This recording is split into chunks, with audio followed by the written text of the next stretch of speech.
ജീവൻ പണയപ്പെടുത്തിയും നേരിട്ട് രക്ഷാപ്രവർത്തനം നടത്തിയ എല്ലാവരെയും സർക്കാർ അഭിനന്ദിക്കുന്നു. അവർക്ക് ഉചിതമായിട്ടുള്ള ആദരവ് കോർപ്പറേഷന്റെ ഭാഗത്തു നിന്ന് ഉണ്ടാവുമെന്നാണ് ഞാൻ പ്രതീക്ഷിക്കുന്നത്. ഇത് ഒരു തരത്തിലും സംഭവിക്കാൻ പാടില്ലാത്തതും ആവർത്തിക്കാൻ പാടില്ലാത്തതുമായ ഒരു ദുരന്തമാണ്. നടന്നത് ഇപ്പോൾ നമുക്ക് എല്ലാവർക്കും അറിയാം. റെയിൽവേയുടെ അധീനതയിലുള്ള പ്രദേശത്താണ്. കോർപ്പറേഷനോ സർക്കാരിനോ നേരിട്ട് ഇടപെടാൻ അധികാരമില്ലാത്ത റെയിൽവേ ഭൂമിയിലാണ് ഈ അപകടം നടന്നത്. എവിടെ നടന്നതായാലും ഉണ്ടാവാൻ പാടില്ലാത്തതാണ്. വേദനാജനകമായിട്ടുള്ള കാര്യമാണ്. ഇനി ഇത് ആവർത്തിക്കാനും പാടില്ലാത്തതാണ്. ആവർത്തിക്കില്ല എന്ന് ഉറപ്പുവരുത്താനുള്ള നടപടികൾ എല്ലാവരുടെയും ഭാഗത്തു നിന്ന് ശക്തമായ നടപടികൾ ഉണ്ടാവേണ്ട ഒരു സമയമാണിത്. ഇതില് അങ്ങോട്ടും ഇങ്ങോട്ടും പഴിചാരുന്നതിന് ഞങ്ങൾ ഉദ്ദേശിച്ചിരുന്നില്ല. ഞാനതുകൊണ്ടാണ് ഇതുവരെ അതിനെക്കുറിച്ചൊന്നും പറയാതിരുന്നത്. ഇന്നിപ്പോൾ മെഡിക്കൽ കോളേജ് ആശുപത്രിയിൽ നിന്നും നിങ്ങളെല്ലാം ചോദിച്ചപ്പോൾ ഞാനവിടെ അനുശോചനം രേഖപ്പെടുത്തുക മാത്രമേ ചെയ്തുള്ളൂ. ഒരു പ്രശ്നം നമ്മുടെ മുമ്പിലുണ്ട്. മാലിന്യ പ്രശ്നം പരിഹരിക്കാൻ കഴിഞ്ഞ ഒരു വർഷമായി തീവ്രമായ ശ്രമം സർക്കാർ നടത്തിക്കൊണ്ടിരിക്കുകയാണ്. ആ ശ്രമത്തിന്റെ നല്ല നേട്ടവും ഉണ്ടായിട്ടുണ്ട്. പൂർണ്ണമായി പരിഹരിച്ചിട്ടില്ല എന്ന് അംഗീകരിക്കുമ്പോൾ തന്നെ നല്ല നേട്ടവും ഉണ്ടായിട്ടുണ്ട്. അതിനിടയിലാണ് ഇത്തരമൊരു ദുരന്തം റെയിൽവേയുടെ അധീനതയിലുള്ള ഒരു പ്രദേശത്ത് നടക്കുന്നത്. ഗവൺമെന്റിന്റെ ശ്രദ്ധ മുഴുവൻ ഇതെവിടെ നടന്നതാണെങ്കിലും അപകടം പറ്റിയയാളെ കണ്ടെടുക്കുക എന്ന കാര്യത്തിലായിരുന്നു. ജീവൻ രക്ഷിക്കാനും അദ്ദേഹത്തെ കണ്ടെത്താനുമുള്ള ശ്രമത്തിലായിരുന്നു ഗവൺമെന്റ് പൂർണ്ണമായിട്ടും ഏർപ്പെട്ടത്. പക്ഷെ നിർഭാഗ്യകരമെന്ന് പറയട്ടെ, തുടക്കം മുതൽ തന്നെ രാഷ്ട്രീയ മുതലെടുപ്പിനുള്ള ശ്രമത്തിനാണ് മറ്റു പലരും വ്യഗ്രത പൂണ്ടത്. അതിലായിരുന്നു താല്പര്യം കൂടുതൽ. അതും ഒഴിവാക്കേണ്ടതാണ്. അത് ആവർത്തിക്കാൻ പാടില്ലാത്തതുമാണ്. ഈ ദുരന്തം ഉണ്ടാകാൻ പാടില്ലാത്തതും ആവർത്തിക്കാൻ പാടില്ലാത്തതുമാണ് എന്ന് പറയുന്നത് പോലെ ഇതുപോലൊരു ദുരന്തത്തിൽ രാഷ്ട്രീയ മുതലെടുപ്പിന് വേണ്ടിയിട്ട് ഇത്രമാത്രം വ്യഗ്രത കാണിക്കുന്നതും ഉണ്ടാകാൻ പാടില്ലാത്തതും ആവർത്തിക്കാൻ പാടില്ലാത്തതുമായിട്ടുള്ള ഒരു കാര്യമാണ്. ഇപ്പോ അങ്ങോട്ടും ഇങ്ങോട്ടും പഴിചാരണമെന്നൊന്നും സർക്കാരിന് യാതൊരു ഉദ്ദേശവുമില്ല. പക്ഷേ ഇല്ലാത്ത ഉത്തരവാദിത്വം കൂടി സർക്കാരിന്റെ തലയിൽ അടിച്ചേൽപ്പിക്കുമ്പോൾ ചില കാര്യങ്ങളിൽ വ്യക്തത വരുത്തേണ്ടി വരും. അതിന് മാത്രമേ ഞാൻ ഉദ്ദേശിക്കുന്നുള്ളൂ. പഴിചാരാനൊന്നും ഉദ്ദേശിക്കുന്നില്ല. വസ്തുത മാധ്യമങ്ങളും ജനങ്ങളും അറിഞ്ഞിരിക്കണം എന്നതുകൊണ്ട് ചില കാര്യങ്ങൾ ഇവിടെ വ്യക്തമാക്കുകയാണ്. ഇപ്പോൾ ഇവിടെ തെരച്ചിൽ നടന്നുകൊണ്ടിരിക്കുകയായിരുന്നു. തെരച്ചിൽ നടന്നുകൊണ്ടിരിക്കുമ്പോൾ തന്നെ ഇന്നലെ പ്രതിപക്ഷ നേതാവ് കൊച്ചിയിൽ മാധ്യമങ്ങളെ കണ്ട് എന്തെല്ലാമാണ് അദ്ദേഹം പറഞ്ഞത്. അല്പം കൂടി അദ്ദേഹത്തിന് കാത്തിരിക്കാമായിരുന്നു. നാട് മുഴുവൻ ശ്രദ്ധിച്ചുകൊണ്ടിരുന്നത് ജോയിയെ തിരിച്ചു കിട്ടില്ലെന്നുള്ള കാര്യത്തിലായിരുന്നല്ലോ. അത് കഴിയുന്നതുവരെ എന്നിട്ട് സർക്കാരിനെതിരെ പറഞ്ഞോട്ടെ, ഞങ്ങൾക്കപ്പം മറുപടിയും പറയാം.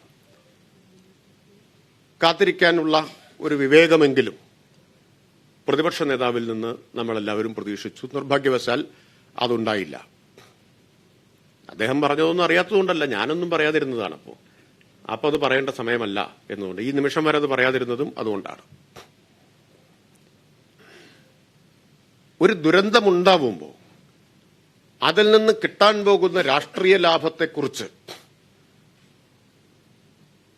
സന്തോഷം പൂണ്ട് ചാടി വീഴുന്നത് ഒരു പരിഷ്കൃത സമൂഹത്തിന് കേരളത്തിന് ഭൂഷണമാണോ എന്ന കാര്യം അങ്ങനെ ചാടി വീണ് എല്ലാവരും ആലോചിക്കേണ്ടതാണ്.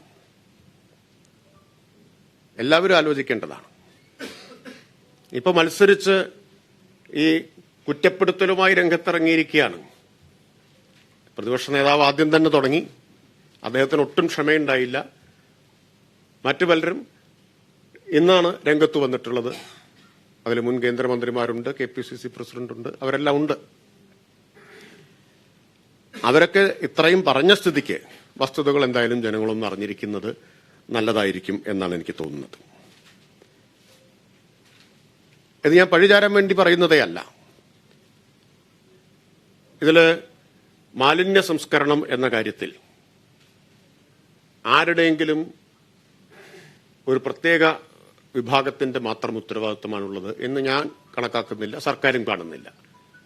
വ്യക്തി, സമൂഹം, തദ്ദേശ സ്ഥാപനങ്ങൾ, കേന്ദ്ര സംസ്ഥാന സർക്കാരുകൾ, മറ്റെല്ലാ സംവിധാനങ്ങൾ, രാഷ്ട്രീയ പാർട്ടികൾ, മാധ്യമങ്ങൾ, ഇങ്ങനെ എല്ലാവർക്കും ഉത്തരവാദിത്വമുള്ളതും എല്ലാവരും ഒരുമിച്ച് മറ്റ് ഭിന്നതകൾക്കതീതമായി പ്രവർത്തിക്കേണ്ടതുമായിട്ടുള്ള ഒരു കാര്യമാണിത്.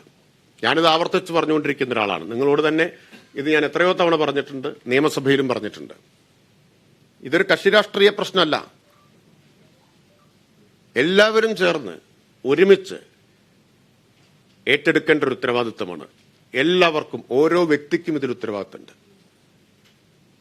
പാമയഴഞ്ചാൻ തോടിൽ ഒരു ദുരന്തമുണ്ടായാൽ എവിടെ, റെയിൽവേയുടെ ഭൂമിയിലാവട്ടെ അപ്പുറത്താവട്ടെ, എവിടെ ഉണ്ടായാലും അതിൽ ഓരോ വ്യക്തിക്കും കുറ്റബോധത്തിന് ഉണ്ടാവേണ്ട കാര്യമുണ്ടെന്നാണ് ഞാൻ വിചാരിക്കുന്നത്. ഓരോരുത്തർക്കും. മാലിന്യം ശൂന്യാകാശത്തു നിന്ന് വന്നതൊന്നുമല്ല. അപ്പൊ ആ നിലയിൽ നമ്മൾ ഇതിനെ കാണേണ്ടതാണ്. ഇവിടെ അത് അംഗീകരിച്ചുകൊണ്ട് തന്നെ ഈ പറഞ്ഞ എല്ലാവർക്കും മാലിന്യം എന്ന പ്രശ്നത്തെ പരിഹരിക്കുന്നതിൽ ഉത്തരവാദിത്വമുണ്ട് എന്ന് അംഗീകരിച്ചുകൊണ്ട് തന്നെ ജോയിയുടെ മരണത്തിന് ഇടയാക്കിയ സംഭവങ്ങളുമായി ബന്ധപ്പെട്ട ചില കാര്യങ്ങൾ ഇവിടെ വ്യക്തമാക്കാൻ ആഗ്രഹിക്കുകയാണ്. അതായത് വന്ന ഒരു പ്രശ്നം അങ്ങോട്ടും ഇങ്ങോട്ടും പഴിചാരുന്നു എന്നാണ്. യഥാർത്ഥത്തിൽ പഴിചാരിയല്ല. റെയിൽവേയുടെ ഭൂമിയിൽ കോർപ്പറേഷനോ സർക്കാരിനോ നേരിട്ട് ചെയ്യാൻ പറ്റില്ല. ഒരു തവണ ചെയ്തിട്ടുണ്ട്. പക്ഷെ അതിനുശേഷം റെയിൽവേ നിലപാട് കർക്കശമാക്കി. റെയിൽവേ ആക്ടാണ് പിന്നീട് ചെയ്യുന്നത് തടയാൻ റെയിൽവേ ഉപയോഗിച്ചത്. റെയിൽവേ ആക്ടിൽ പറയുന്ന വ്യക്തമായിട്ടുള്ള കാര്യങ്ങളുണ്ട്. റെയിൽവേ ഭൂമിയിൽ മറ്റാർക്കും ഒന്നും ചെയ്യാൻ പറ്റില്ല. മാലിന്യ സംസ്കരണം ഉൾപ്പെടെയുള്ള കാര്യങ്ങൾ, അതിന്റെ സീവേജിന്റെ പരിപാലനം ഉൾപ്പെടെയുള്ള കാര്യങ്ങൾ മറ്റൊരു ഏജൻസിക്കും ചെയ്യാനാവില്ല. മറ്റൊരു നിയമത്തിലും എന്തെല്ലാം പറഞ്ഞിട്ടുണ്ടെങ്കിലും അത് റെയിൽവേക്ക് മാത്രമേ ചെയ്യാൻ പറ്റൂ എന്ന് റെയിൽവേ ആക്ടിൽ കൃത്യമായി പറഞ്ഞിട്ടുണ്ട്. ആ ആക്ട് ഉപയോഗിച്ചാണ് റെയിൽവേ കോർപ്പറേഷനെ അതുപോലെ തദ്ദേശ സ്ഥാപനങ്ങളെയൊക്കെ തടഞ്ഞിട്ടുള്ളത്. തിരുവനന്തപുരത്ത് മാത്രം പ്രശ്നമല്ല, മറ്റെവിടെയും ഇത് ചെയ്യാൻ പറ്റില്ല. ആ ഘട്ടത്തിൽ എന്താണ് സർക്കാരിനും തദ്ദേശ സ്ഥാപനത്തിനും ചെയ്യാൻ പറ്റുക? റെയിൽവേയുടെ ഉത്തരവാദിത്വം നിറവേറ്റുന്നു എന്ന് ഉറപ്പാക്കാനുള്ള ഇടപെടലാണ്. ഉത്തരവാദിത്വം റെയിൽവേയുടേതാണെന്ന് റെയിൽവേയും സമ്മതിച്ചിട്ടുണ്ട്. ഇപ്പോ റെയിൽവേ തന്നെ 2011 ഇറക്കിയ സർക്കുലർ, റെയിൽവേ മന്ത്രാലയത്തിന്റെ സർക്കുലർ എന്റെ കൈവശമുണ്ട്. ആ സർക്കുലറിൽ 2011 തന്നെ റെയിൽവേ പറഞ്ഞിട്ടുണ്ട് മാലിന്യ സംസ്കരണം റെയിൽവേയുടെ ഉത്തരവാദിത്വമാണ് എന്ന് വിശദമായി. ആ സർക്കുലറിൽ പോയിന്റ് 6, പോയിന്റ് 7 ഒക്കെ ഇതിനെക്കുറിച്ച് വിശദമായിട്ട് പറയുന്നതാണ്. അപ്പൊ റെയിൽവേ തന്നെ അംഗീകരിക്കുന്ന കാര്യം ഞങ്ങൾ ചെയ്തോളാം, ഞങ്ങളുടെ ഉത്തരവാദിത്വമാണ് എന്ന് റെയിൽവേ അംഗീകരിക്കുകയാണ്. അത് ഉറപ്പുവരുത്താൻ സംസ്ഥാന സർക്കാർ ഇടപെട്ടിട്ടുണ്ട്. ഇന്നലെ ബഹുമാനപ്പെട്ട പ്രതിപക്ഷ നേതാവ് ചോദിക്കുന്നത് കേട്ടു, അങ്ങനെ പ്രശ്നമുണ്ടെങ്കിൽ യോഗം വിളിക്കുകയല്ലേ ചെയ്യേണ്ടത്? യോഗം വിളിച്ച് പരിഹരിക്കണ്ടേ? വസ്തുതകൾ അദ്ദേഹം മനസ്സിലാക്കാത്തതുകൊണ്ടാണ്, അല്ലെങ്കിൽ കുറ്റപ്പെടുത്താനുള്ള വ്യഗ്രതയിൽ വസ്തുതകൾക്കൊരു വിലയും അദ്ദേഹം കൽപ്പിക്കാത്തതുകൊണ്ടാണ്. യോഗം എത്ര വിളിച്ചിട്ടുണ്ടെന്നറിയാമോ? എന്തെല്ലാം നടപടികൾ സർക്കാർ സ്വീകരിച്ചിട്ടുണ്ടെന്നറിയാമോ? ഈ മാലിന്യ പ്രശ്നം പരിഹരിക്കുന്നതിന് റെയിൽവേയുടെ പിന്തുണ അഭ്യർത്ഥിച്ചുകൊണ്ട് 2024 ജനുവരി 31 അഡീഷണൽ ചീഫ് സെക്രട്ടറി കേരളത്തിലെ 2 റെയിൽവേ ഡിവിഷണൽ മാനേജർമാർക്ക് കത്ത് നൽകി. എന്ന് ജനുവരി 31 തിരുവനന്തപുരം ഡിവിഷൻ കത്തിന് മറുപടി തന്നെ നൽകിയില്ല. പാലക്കാട് ഡിവിഷനിൽ നിന്ന് 5/3/2024 2 മാസം കഴിഞ്ഞ് മറുപടി കിട്ടി. അല്ല, 1 മാസം കഴിഞ്ഞപ്പോൾ മറുപടി കിട്ടി. അതിനുശേഷം April 1/4/2024 additional chief secretary Sharada Muraleedharan IASന്റെ നേതൃത്വത്തിൽ അധ്യക്ഷതയിൽ 2 റെയിൽവേ ഡിവിഷണൽ മാനേജർമാരെ ആയിട്ട് സംയുക്തമായ യോഗം ചേർന്നു. യോഗത്തിന് അവരെ വിളിച്ചു. പക്ഷെ ഉണ്ടായ അനുഭവം എന്താ? 2 DRMമാരും ആ യോഗത്തിൽ പങ്കെടുത്തില്ല. പകരം 2 ജൂനിയർ ഓഫീസർമാരെ പറഞ്ഞയക്കുകയാണ് ചെയ്തത്. സംസ്ഥാന സർക്കാരിനെ പ്രതിനിധീകരിച്ചതിൽ പങ്കെടുത്തത് വേസ്റ്റ് മാനേജ്മെന്റിന്റെ ഏകോപനത്തിന് ചുമതലപ്പെടുത്തിയിട്ടുള്ള അഡീഷണൽ ചീഫ് സെക്രട്ടറി, ഏറ്റവും മുതിർന്ന IAS ഉദ്യോഗസ്ഥ, തദ്ദേശ വകുപ്പിന്റെ പ്രിൻസിപ്പൽ ഡയറക്ടർ IAS ഉദ്യോഗസ്ഥൻ, സീനിയർ IAS ഉദ്യോഗസ്ഥന്മാർ സംസ്ഥാന സർക്കാരിനെ പ്രതിനിധീകരിച്ചപ്പോൾ അഡീഷണൽ ചീഫ് സെക്രട്ടറിയുടെ അധ്യക്ഷതയിൽ ചേർന്ന യോഗത്തിൽ 2 DRMമാരും പങ്കെടുക്കാൻ തയ്യാറായില്ല എന്ന് ഖേദപൂർവ്വം ഞാൻ പറയട്ടെ. വസ്തുത പറയുമ്പോൾ അത് പറയണമല്ലോ, അതുകൊണ്ടാണ്.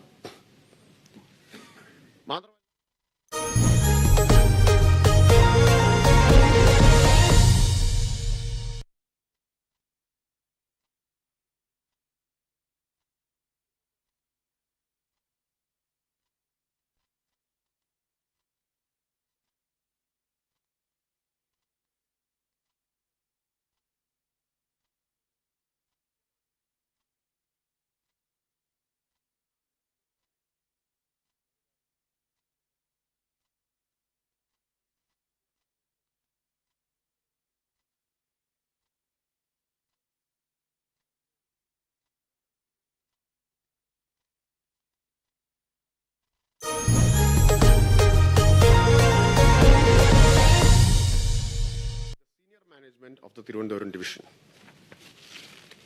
എന്ന് പറഞ്ഞാൽ ഹൈക്കോടതി തന്നെ റെയിൽവേ നിശിതമായി വിമർശിച്ചിട്ടുണ്ട്. അക്കാര്യം ഓർമ്മിപ്പിച്ചുകൊണ്ടാണ്. എന്നിട്ടും സർക്കാരിന്റെ വിളിച്ചു ചേർത്ത ഈ മീറ്റിംഗിൽ റെയിൽവേയുടെ സീനിയർ മാനേജ്മെന്റിനെ പ്രതിനിധീകരിച്ച് ആരും പങ്കെടുക്കാൻ തയ്യാറായില്ല. ഹൈക്കോടതി എന്താണ് റെയിൽവേ സംബന്ധിച്ച് പറഞ്ഞിട്ടുള്ളത്? ഈ ജൂലൈ 6-ാം തീയതിയാണ് പറഞ്ഞത് റെയിൽവേ ഒരു ബൾക്ക് വേസ്റ്റ് ജനറേറ്ററാണ് എന്ന്. വൻകിട മാലിന്യ ഉൽപാദകരുടെ കൂട്ടത്തിലാണ് റെയിൽവേ, ബൾക്ക് വേസ്റ്റ് ജനറേറ്ററാണ് എന്ന് ഹൈക്കോടതി പറഞ്ഞിട്ടുണ്ട്. മാത്രമല്ല, ഹൈക്കോടതി വലിയ വിമർശനവും റെയിൽവേക്കെതിരെ നടത്തുകയുണ്ടായി. കോടതി പറഞ്ഞു, most of the plastic waste that is found through out the length and breadth of the railway tracks appears to be from the trains requiring the railways to be regarded as a bulk waste generator. Under the solid waste management handling rules, the railways have a responsibility to prevent such waste from being deposited on railway sidings and other properties. അതിലെ പ്രസക്തമായ ഭാഗം ഞാൻ ചൂണ്ടിക്കാണിച്ചതാണ്. ഇത് കേരള ഹൈക്കോടതി July 6-ാം തീയതി പറഞ്ഞതാണ്. അപ്പോൾ റെയിൽവേയുടെ തന്നെ 2011 സർക്കുലർ ഉണ്ട്. റെയിൽവേ ഭൂമിയിലെ മാലിന്യം റെയിൽവേ സംസ്കരിക്കേണ്ടതാണ്, അതെങ്ങനെ കൈകാര്യം ചെയ്യണം എന്ന് റെയിൽവേയുടെ സർക്കുലർ ഉണ്ട്. സോളിഡ് വേസ്റ്റ് മാനേജ്മെന്റ് റൂൾസ് 2006 അത് കൃത്യമായിട്ട് പറയുന്നുണ്ട് റെയിൽവേയുടെ ഉത്തരവാദിത്വത്തെക്കുറിച്ച്. ഇതാ, waste generator means, solid waste management റൂൾസിന്റെ 56, waste generator means and includes every person or group of persons, every residential premises and non-residential establishments, including Indian Railways, defence establishments which generate solid waste. ഇത് solid waste management റൂളാണ്. അപ്പൊ railway ഒരു waste ജനറേറ്ററാണ്. ഇത് നിയമത്തിൽ പറയുന്നു, ഹൈക്കോടതി പറഞ്ഞിട്ടുണ്ട്, railway തന്നെ പറഞ്ഞിട്ടുണ്ട്, ഞങ്ങൾ നോക്കിക്കോളാം, അത് ഞങ്ങളുടെ ഉത്തരവാദിത്തമാണ് എന്ന്. പക്ഷേ അതുണ്ടായില്ല. അപ്പൊ സർക്കാർ ആദ്യം കത്ത് കൊടുത്തു. പിന്നെ അഡീഷണൽ ചീഫ് സെക്രട്ടറി യോഗം വിളിച്ചു. സീനിയർ ഉദ്യോഗസ്ഥരാരും പങ്കെടുത്തില്ല. കോർപ്പറേഷൻ സ്വീകരിച്ച നടപടികൾ ഇതിനകം തന്നെ പുറത്തു വന്നിട്ടുണ്ട്. 7/5 തിരുവനന്തപുരം ഡിവിഷന് ആദ്യത്തെ നോട്ടീസ് കൊടുത്തു. നടപടി ഉണ്ടായില്ല, പ്രതികരണം ഉണ്ടായില്ല. 17/5/2024 വീണ്ടും നോട്ടീസ് കൊടുത്തു, പ്രതികരണം ഉണ്ടായില്ല. ആ ഘട്ടത്തിൽ മേയറോടും സെക്രട്ടറിയോടും കാണണമെന്ന് ഞാൻ ആവശ്യപ്പെട്ടു. അവരെന്റെ ഓഫീസിൽ വന്ന് കണ്ടു, ഈ കാര്യം ചർച്ച ചെയ്തു. ഞാൻ കൂടി നിർദ്ദേശിച്ചിട്ടാണ് പിന്നീട് പ്രോസിക്യൂഷൻ നടപടികൾ സ്വീകരിക്കുമെന്ന് പറഞ്ഞുകൊണ്ടുള്ള കത്ത് റെയിൽവേക്ക് കൊടുക്കുന്നത്. 19/6 കത്ത് പുറത്തു വന്നിട്ടുണ്ട്. അതിന്റെ കോപ്പി ഇവിടെ ഉണ്ട്. വസ്തുത എല്ലാവരും മനസ്സിലാക്കുന്നതുകൊണ്ടാണ്. ഞാനാണ് നിർദ്ദേശിച്ചത്, നിങ്ങൾ സാധാരണ നോട്ടീസ് കൊടുത്താൽ പോരാ, പ്രോസിക്യൂഷൻ നടപടി സ്വീകരിക്കുമെന്നും ഫൈൻ ചുമത്തുമെന്നും പറഞ്ഞുള്ള നോട്ടീസ്, അതിന് സമയം നിശ്ചയിച്ചു കൊടുക്കുക. ഒരാഴ്ചയ്ക്കുള്ളിൽ പ്രശ്നം പരിഹരിച്ചില്ലെങ്കിൽ ഈ നടപടികളിലേക്ക് കടക്കും. ആ നോട്ടീസ് 19/6 കിട്ടിയപ്പോഴാണ് റെയിൽവേയുടെ ഭാഗത്തു നിന്ന് ആദ്യമായിട്ടൊരു നടപടി ഉണ്ടായത്. അങ്ങനെയാണ് റെയിൽവേ ഒരു കരാറുകാരനെ ഏൽപ്പിച്ചതും ആ കരാറുകാരൻ 3 തൊഴിലാളികളെ. അത് വേറൊരു പ്രശ്നമാണ്. ഈ കരാറുകാരൻ ഇതിന് എക്സ്പീരിയൻസ് ഉള്ള ആളാണോ, വൈദഗ്ധ്യമുള്ള ആളാണോ, ഇങ്ങനെയാണോ ചെയ്യേണ്ടിയിരുന്നത് തുടങ്ങിയ കാര്യങ്ങൾ അത് വേറെ പരിശോധിക്കപ്പെടേണ്ട കാര്യമാണ്. ആ തൊഴിലാളികൾക്ക് റെയിൽവേ ഏൽപ്പിച്ച കരാറുകാരൻ നിയോഗിച്ച തൊഴിലാളികൾക്ക് സുരക്ഷാ മുൻകരുതലുകൾ ഉണ്ടായിരുന്നു. അത്തരം കാര്യങ്ങളെല്ലാം പരിശോധിക്കപ്പെടേണ്ടതാണ്, അന്വേഷിക്കപ്പെടേണ്ടതുമായിട്ടുള്ള കാര്യങ്ങളാണ്. ഇതാണ് വസ്തുത. അപ്പോഴാണ് പ്രതിപക്ഷ നേതാവ് ചോദിക്കുന്നത് യോഗം വിളിക്കണ്ടേ എന്ന്. സർക്കാരിനെ കുറ്റപ്പെടുത്തുന്നതിലാണ് വ്യഗ്രത ഇവർക്കെല്ലാവർക്കും. 2 മുൻ കേന്ദ്രമന്ത്രിമാർ കേരളത്തിൽ ഇപ്പോഴുണ്ടല്ലോ. അവരും റെയിൽവേയുടെ ഭാഗത്തു നിന്നുണ്ടായിട്ടുള്ള ഈ സമീപനത്തെക്കുറിച്ചൊരു അക്ഷരം മിണ്ടുന്നില്ല. ഒരു കേന്ദ്രമന്ത്രിയുടെ പ്രസ്താവന കണ്ടു, അന്വേഷിച്ച് നടപടിയെടുക്കണം. ശരിയാണ്, നടപടി എടുക്കേണ്ടത് ഈ പറഞ്ഞ ഈ വസ്തുതകളുടെ അടിസ്ഥാനത്തിൽ ആർക്കെതിരാണെന്ന് ഇപ്പൊ ഞാൻ പറയേണ്ട കാര്യമില്ലല്ലോ, ആർക്കെതിരായിട്ടാണെന്ന് പറയേണ്ട കാര്യമില്ലല്ലോ. ഇതൊന്നും കുറ്റപ്പെടുത്താൻ വേണ്ടി പറഞ്ഞതല്ല. ഏകപക്ഷീയമായി കിട്ടുന്നതെന്തും സർക്കാരിനെതിരായിട്ടൊരു ആയുധമായിട്ട് ഉപയോഗിക്കുമ്പോൾ ഈ വസ്തുതകൾ പറയാതിരിക്കാൻ നിർവാഹമില്ല എന്നതുകൊണ്ടാണ്. ഇവിടെ ബ്രഹ്മപുരം കേസിൽ, ബ്രഹ്മപുരത്തെ തുടർന്ന് ഹൈക്കോടതി കേസെടുത്തല്ലോ. ദക്ഷിണ റെയിൽവേയെ കേരള ഹൈക്കോടതി സ്വമേധയാ കക്ഷി ചേർക്കുകയാണ് ചെയ്തത്. സ്വമേധയാ കക്ഷി ചേർക്കുകയാണ് ചെയ്തത്. 18/3/2024 സ്വമേധയാ കക്ഷി ചേർത്തത്.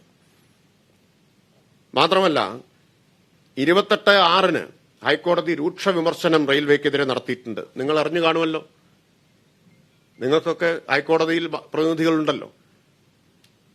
രൂക്ഷ വിമർശനം നടത്തി 28/6.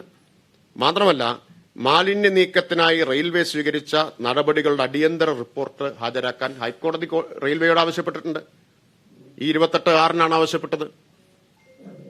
26/7 വീണ്ടും കേസ് പരിഗണിക്കുകയാണ്. ഏതാനും ദിവസം കഴിഞ്ഞാൽ കേസ് പരിഗണിക്കാനിരിക്കുകയാണ്.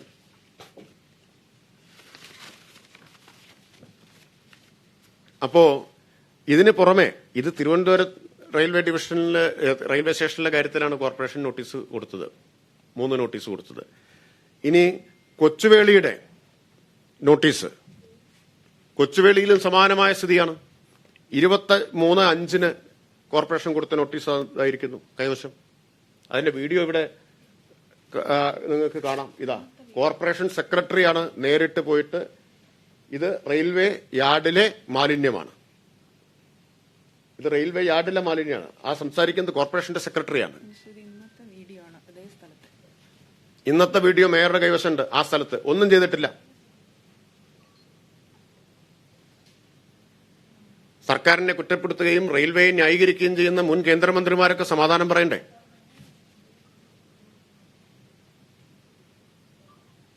അപ്പൊ എങ്ങനെയാണ് മാലിന്യം വന്നതെന്നുള്ളത് വ്യക്തമായില്ലേ? ഇപ്പോ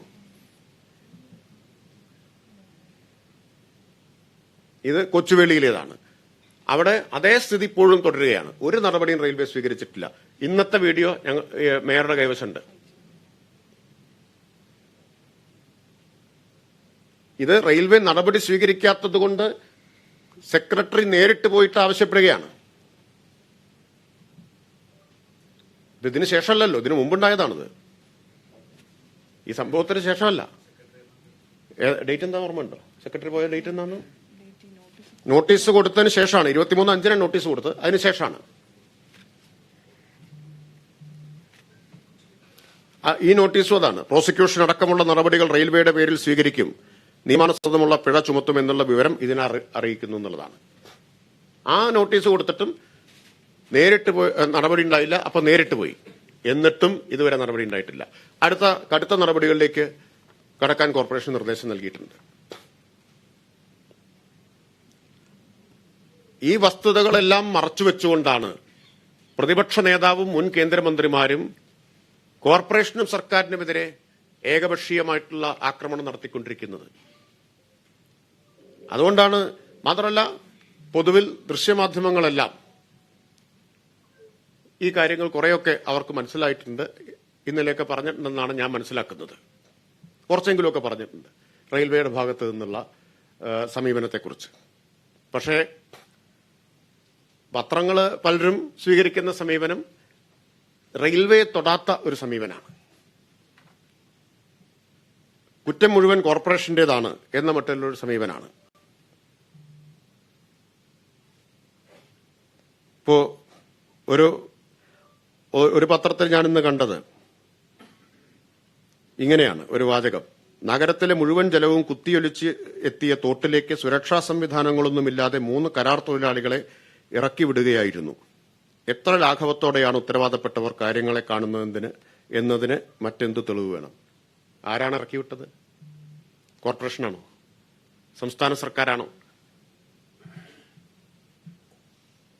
അപ്പൊ ഇങ്ങനെ ഇത്രയും വലിയ അനാസ്ഥയും നിരുത്തരവാദിത്വവും കാണിച്ചിട്ട് നമ്മൾ സംരക്ഷണം ഒരുക്കുമ്പോൾ അത് ഈ അനാസ്ഥയ്ക്കുള്ള സംരക്ഷണമായിട്ടാണ് മാറുന്നത്.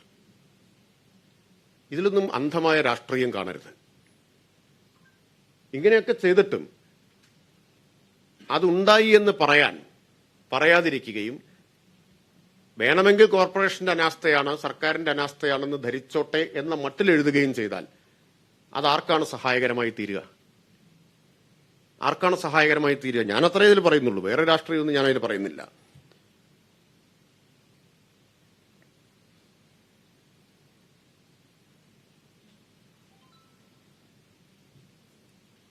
അപ്പോ കുറെ കൂടി വസ്തുനിഷ്ഠമായിട്ടുള്ളൊരു സമീപനം ഇക്കാര്യത്തിൽ ഉണ്ടാവേണ്ടതുണ്ട്. ഞാൻ ഇപ്പോഴും ആവർത്തിക്കുന്നു,